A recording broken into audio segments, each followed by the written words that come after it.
Babalik na yung PBA mula sa Big Dome. Second quarter of action has just begun. NLEX leading by 3, 26-23 over the San Miguel Beermen.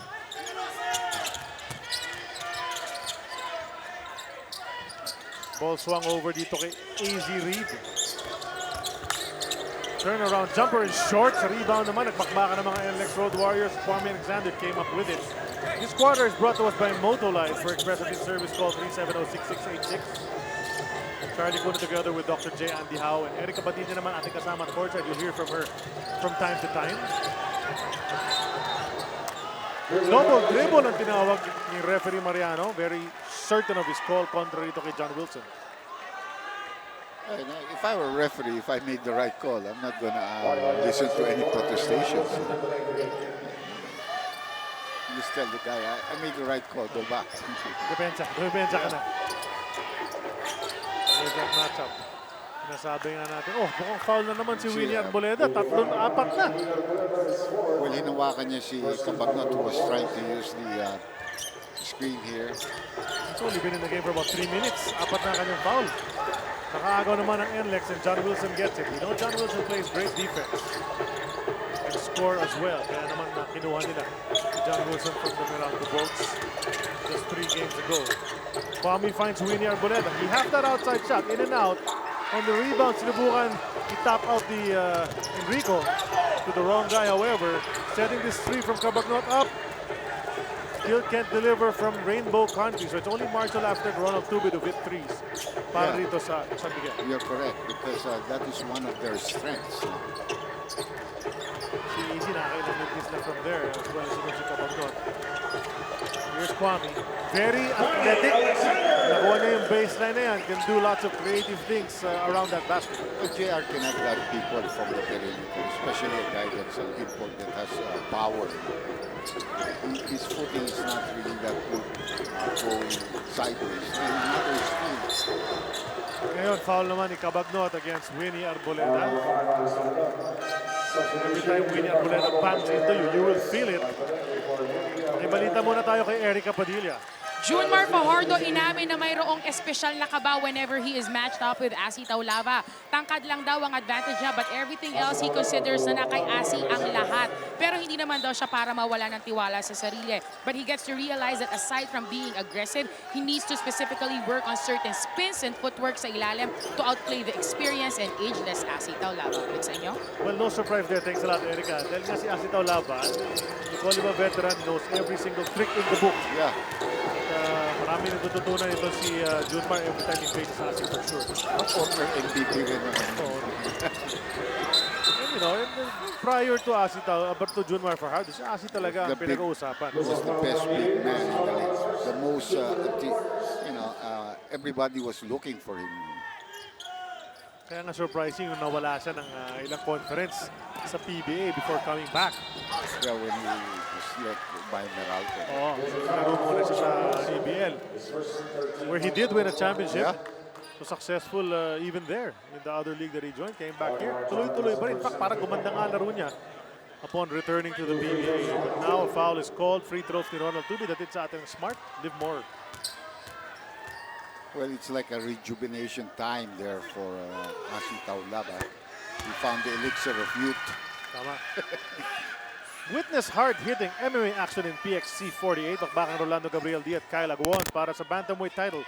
June 13, 8 p.m. nasa Inares Sports Center. Mapapanood naman sa TV June 14, 11 p.m. Buy your tickets now. 5 points in the ball game now for Tubig. And he's another guy that after an injury where he was sidelined for a while, has come back real superb for his team. Si Ronald Tubig nga, yung pesky defense niya, never left him. Tapos yung gunning niya from 3-point land, napaka-accurate pa rin. He'll always come back to the left. Rico is like that. Pasang-pasa. Ayun, malayo, had to take a 3 and yun, that's gonna be short. Good defense on the part of San Miguel. May challenge from Gabby. Coming down the floor, Gabby Espinas banging into Michael Madanli. At not-draw ni Madanli ang offensive foul. Ball will go back the other way. And Lex still maintaining kanilang kalamangan. 28-25, 9:16 remaining first half. coach probably saying, Gabby, that was really unnecessary. There was no screen being set. You were pushing the ball up, and the guard has not even reached your area for you to try to get position. Sayang ang play. And what was that about? So many of them possible flagrant foul ang ating mga referees. There may have been some second motions after the initial clash. Yeah, there was a foul already called by referee Guevara. Okay, here's the foul. And then here he tries to step on his landing area. I think because the foul had been called, that should be there. And then I think the technical should come in because of trying to kick. Because his initial foul was not a flagrant foul. You know what I mean? It was already called before that happened. There was some banging. Nakaka-reaction lang to mga players. But Madanli, you know, it doesn't matter if you're an import from America or Europe or Asia. Yung treatment sa'yo ng mga locals talaga is welcome to the PBA. Yeah. Lalo na si Tubig. Si William Isa sa mga, Poleda rin. isa sa mga taga-welcome, Enrico Villanueva. Yeah. Yan yung mga taga-welcome ng mga imports natin. No? See, that's the call. Right. Because you can see that the foul was called on his push. And then he made an extra motion. That's why it should just be a technical foul. right. The initial foul was not a flagrant foul. Kaya nga nireview ng ating mga referees and that the call has been made. Nasa linya ngayon si Madanli. To try to get additional points. Already has 6 in the game after that technical free throw. No free throws dun sa foul. Yeah, because if they're not in the penalty, he was not shooting either. He was not in the act of shooting. So Here's Macmac Cardona. Goes over to Asi. Wants to go glass once again. Masyadong malakas. Tubig nagmamadali. Waiting for Junmar to get into his position. Let's go to Junmar sa poste away from the ball. Bagsak na naman si Madanli. he's the one caught with the foul there. Siya ang humarang sa daan ni Tubig. Kumbaga right of way yun. Hinarangan niya, hindi makadaan. Lutz fading away. Masyadong malakas ang kanyang tira. Loose ball picked up by Madanli. Nagmamadali. Kita niya si Asi na sa may kaliwa niya pero diretso ginawa niya. No go but very confident knowing Correct. na nandun si Asi trailing the play. Correct. He didn't have to make a hook pass. All he had to do was throw it up the glass. Kung pumasok, good. Kundi, you have a guy trailing and following it up. And it's a 6-point lead being enjoyed by the NLEX Warriors. Mintis ang inside incursion ni Junmar Fajardo. Ito na naman ang NLEX. And Jonas Villanueva, another player who used to play for San Miguel Beer. He was actually a member of their championship team, where he was also the best player of the finals. Finals MVP I nga remember yan. that. Cardona, the one-hander. Favorite shot na yan, but still no go. A reach in dun sa rebound. Madanli called for his second personal. When you gotta lay off things like that, especially when you're a valuable player, nasa kamay na niya yan. Unless you're clear that you can tap that ball away, you don't pick up a second chippy foul like that. Those are the types of fouls, Dr. J. Pag sunod na gustong bawiin sana, pero Yeah. pumito na yung referee. And now you already have 5 team fouls for your team with 7:48 to go. So you'll send San Miguel to the line every time you foul from here on, unless it's offensive. Mintis ang outside sa ating kabagnot. Di pa niya makuha ang kanyang range. Villanueva around the pick. Kicking it over to Cardona, who jacks it up from 3. Still can't get a basket. Nandiyan kasi stupid eh. Hindi niya binibigay ng libro. And this is the guy that really must pick it up for him. Performance ni Chris Lutz, this conference has really gone down. But he's a player. I really believe in his ability to play. I like him. He has an outside shot. He can get to the basket. He's a tough rebounder and a tough defender. Not a player I would like to have if I had a team. Tama yun. Actually, not so much of the overall performance. His minutes have been down as well. Yeah, because he's playing the position of AC Reed and or Arwin Santos. Kaya nga, minsan di ka na nakakapasok. Makapasok ka man, you know, not long enough to get your game going. But look, they're playing some defense and Macmac Cardona still able to pick it up. Good defense mula kay Gabby Espinas. Nakuha na ng San Miguel and Macmac knows he made a mistake. No complaints. Trying to come back and run back on defense as Kabagnot lets fly from 3. Still offline. Junmar, hindi rin makakuha ng basket. Bakbakan sa rebound. Two big men clashing in the air. Purple shirts lamang, 4-2. Pero Rico Villanueva, hindi na sa loob pasa ni Jonas.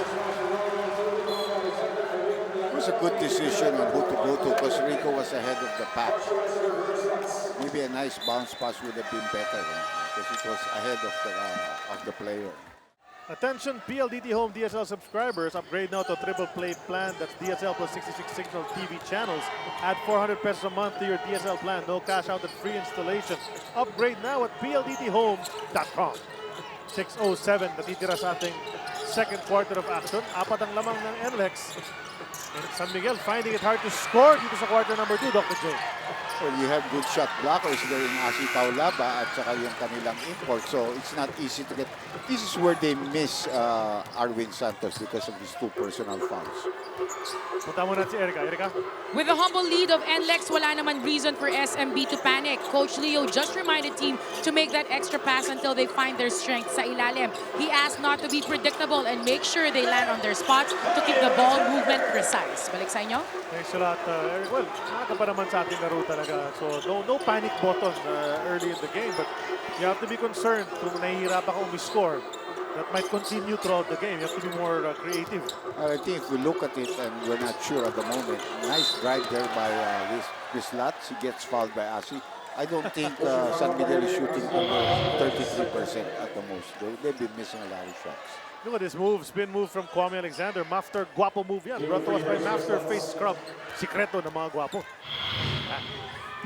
But then, you see the way Chris Lutz flew away nung binanggahan si Asi Taulaba. Just goes to show you how solidly built the ageless Rock is and keeps himself in such good shape. Well, you have to take the contact. If you don't, you're not going to score a lot. And AC Reed, who just came off the bench, may give them a 3-point play. It could be like a 4-point play overall for them. So great timing in getting him into the ball game. And now we have Arwin Santos coming back to replace Lutz. Halos mortal sin niya, tawag niyan sa basketball. Yung bibigay mo yung rebound off a missed free throw. And there is another one. And there's also a foul on Asi. I think he landed on Ross there. So baka maging... They're in the penalty. Di ba nabanggit natin kanina pa yan? So baka maging 5-point play yung nangyari dito ngayon. Alam mo, that's why, it's always... Sometimes I wonder there are teams that do not send people to the offensive rebound and free throws. Well, obviously, maybe either believe sila sa kanilang players taking free throw shots or the big man is trying to rest coming back early, but you never know where the ball bounces sa mga free throw shots. Sometimes, I used to see Topics get it over big men. Topics Robinson, he's 5'7", 5'8". Ito nga, mahilig talaga rebound si Chris Roth. Last ball game kontra Barangay Ginebra, Dr. J. Almost a triple-double. 19, 9, and 9. Across the board ang kanyang statistics. Even hit a couple of 3-point shots.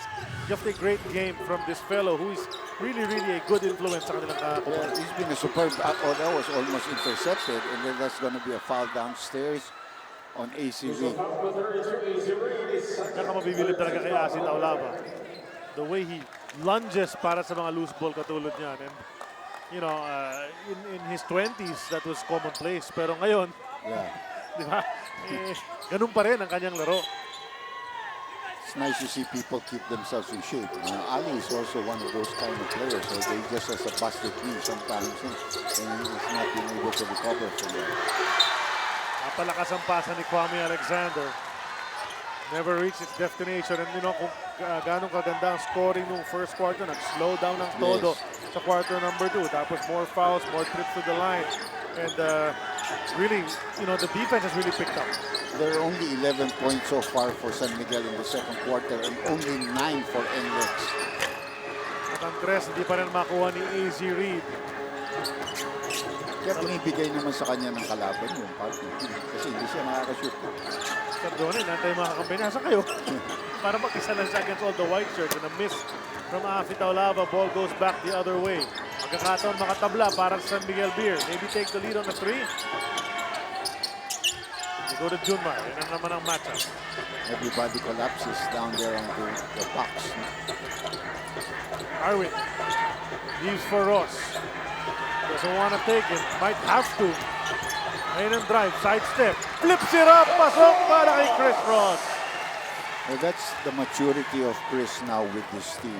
Before he probably will get rattled with that, but now there's going to be a timeout called by the NLEX team. Road Warriors and Beermen tied at 33 all. 3:50 na titira sa ating second quarter. Kung matutusin mo, Dr. Jin, hindi ka pwede mag-mix itong dalawang pabora na ito dahil yung isa, beer, yung isa, Road Warrior, nagmamanayaw sa kalis. Bawal yun. Bawal yun eh. You're looking for trouble if you do that. John Wilson able to draw that foul. Nasa linya ngayon para sa free throws. I think it's 3 free throws. Hits that first one. John Wilson minsan, iba ang kulay din ng buhok as a lot of our players in the league like to do. First partners. Para kay John Wilson, tatlo na kami ng kalaman. Yeah, he made all the 3 free throws and that should give him some confidence with his mid-range and 3-point shot. Arwin with a 3-point shot, a little bit longer. Niluwa lang ng ring, that was practically in there. Tumalbog lang. Good timeout there by Coach Boyet, but I can see him fretting on the sideline because he wanted the ball pushed up quickly. He didn't want the set. He thought his team had an advantage. Yung mga moves na katulad niyan from Kwame Alexander, if he makes it, it looks spectacular. But he misses, they have to run back down on defense. Ito si Arwin Santos. Remember, he scored 6 straight points to start the ball game for San Miguel Beer. AZ spin, still can't get it. And the height of Junmar Fajardo. Wala na magawa si Enrico doon. Well, as he's getting his fouls in this quarter, he has to sit down. And that should really be a big advantage there for the Cebu Behemoth. Si Junmar Fajardo. The big man. But a gentle one. John Wilson. Off target ang kanyang tres. You mentioned it, gentle giant si Junmar Fajardo. But you tell that to the guys guarding him, baka hindi sila maniwala. Well, because he's just powerful. We talked about that before with Bonel Balini. He's also a very nice person. Who learned how to use his size eventually, no? Made a career out of it dito sa PBA. 1-point lead para sa NLEX. Approaching the last 2-minute mark of the first half. Villanueva crossing over, takes that 3. Both teams are struggling from the 3-point territory. They have taken a ton of them. Well, lalo na sa 3-point territory, but overall in scoring dito sa ating second quarter. Arwin nag-hesitate. AZ Reed wants to go straight in. Basket. Chance for a 3-point play. Canaleta doesn't want to acknowledge. Well, he's one guy that's really weak on defense, and AC knew that, so he did force an outside shot. He took him strong to the hoop. Ito dire-diretso sa basket for a tatak move of the game. Brought to us by Holcim. Panatag ka pag Holcim. At ngayon ay kompleto niya ang 3-point play opportunity to give his team a 2-point lead. AZ Reed 7 points in this first half so far. That's way below his performance, his regular performance. And he's been outplayed actually by his opponent. This nice move for Rico, but couldn't finish. Sayang yun on the reverse. Enrico Villanueva off balance. AZ will take a 3. He was feeling it, but no go. Rebound taken by Wilson. And the thing is, he can bring that ball inside to Enrico. Missing it. But Kwame Alexander andon para patipin. That was a 2-on-1. Rico had a layup. 38 all with 1 minute and 8 seconds left in this second quarter. Dikit na dikit ang labanan nitong dalawang teams na to as they find Arwin open from 3. Will he get it this time? Still can't buy a basket from Rainbow Country. Hindi na naman na-push ng NLEX. You could see that Fajardo and AC Reed were lagging behind. They would have had a good advantage. And look at that 3-point shooting. 30-second timeout being called here by the NLEX Road Warriors. That should be a good game. Oo. Nandiyan na yung body ko si Willie, nag-aalaga. Si Marcial, as usual, a little bit lonely there. So they'll go for one shot. Of course, if they get the offensive rebound, should they miss, they'll have another shot. But they want to score on this play. On the way up, nawala ang bola. Lelea pa si John Wilson. Gets that easy bucket in transition, but San Miguel still has a shot at this to try to close this gap. Plenty of time, actually. Easy sets and shoots from 3, no go. Meron pa tira dito, NLEX. Yun Plenty na. of time. Baka makahirit pa. Madanli goes over to Kwame, to Wilson. That's not in time. Oo, masyadong unselfish naman on that last sequence para sa NLEX. And that ends our first half. It's a 4-point lead para sa NLEX. Ang ating monster matchup at the import position. Kwame Alexander leading in the scoring. Hindi maka-basket si AC from outside. Okay? Yeah, very poor percentage for AC. Below 25%, about 23, 60% naman si Kwame Alexander. We should have, that's a real premium scoreboard. Dapat siya may sponsor. Oo, yung dalawang yan. So ganda ng labanan. 4-point lead for NLEX, 42-38.